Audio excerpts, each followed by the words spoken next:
and try to let the characters take over the story. You know, you have enough room with your story to say, well, let's let the characters take over for today. Let's forget about what we want to have happen, you know, by the end of the story. What if they are given free reign? And do some brainstorming along those lines. You know, my experience is that it really changes the story in surprising ways that improve it a lot. Keep in mind that real human beings in the real world are erratic, absurd creatures. They do, you know, things completely absurd to the situation they're in, and sometimes their decisions seem completely like, you know, out of left field, random. Again, we can make the comparison of the evening news to a movie where the worst thing that happens is that someone gets a paper cut. And in that movie where someone gets a paper cut, it could have us on the edge of our seats. Whereas the evening news, where we hear about, you know, hundreds of people dying in an earthquake or fire, and, you know, the next minute we're not even paying attention, you know, trying to make dinner. And so I think anyone really interested in telling a good story, it's worth looking into why that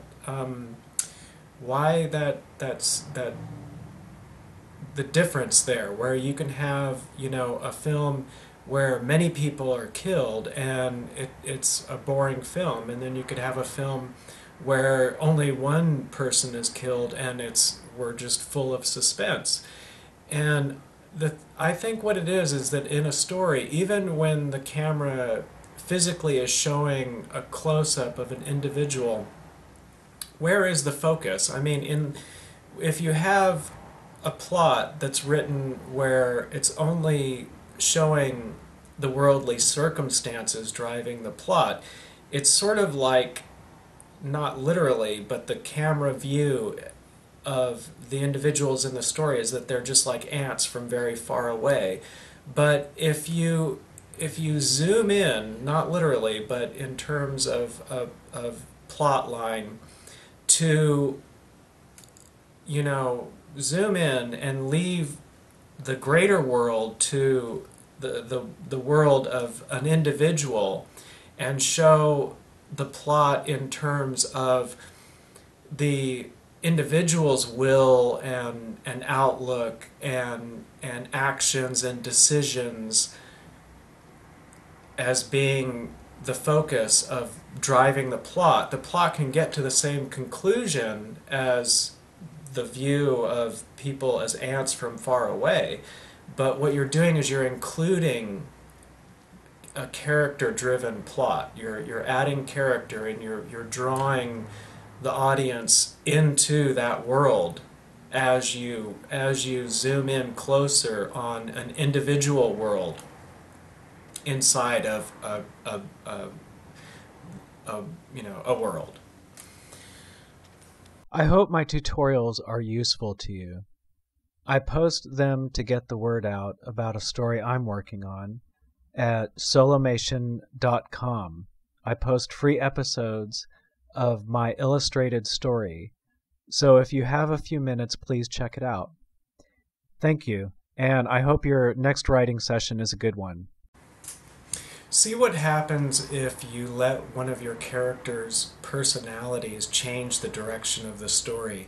Like if one of your characters is grumpy or overly cheerful, let them make decisions or become stubborn or do something that interrupts or makes the story veer off course, and you know, just try some different options that way. I hope I don't give the impression that the characters in the story should be in opposition to the story.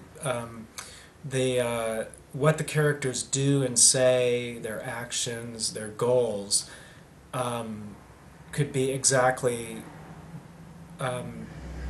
complementary to the overall plot of the story. If your story is about an army invading a city, then the characters in that army could be in complete agreement with the circumstances driving the plot. Okay, so if you have three people in one circumstance, what is very likely to happen is that each individual will do very different things from the other people in that situation. And also, if you have three people in similar circumstance, like say they're all, I don't know, they all work at a bakery, they're all there for vastly different reasons.